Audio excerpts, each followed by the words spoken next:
Hey my dear students, welcome back to the new lecture. In this video at first we will know how to change background color. Look at right now our background is white, right? So if you want to change this background color, simply hit on here. Look at, this is background option. I simply clicking on it. There are lots of default background available. You can pick any of them whatever you need. Suppose I like paper background. So simply hit on here and click on tick mark. Yes, the background has been changed. Okay, now I choose another one. Please see, there are few options available. I simply hit on here. Now you can choose sub vignette or hard vignette effect. Even you can change any particular color from here. Just hit on here.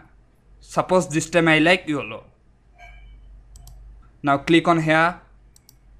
Again click on OK. Do you understand, guys? Indeed the process was super easy, right?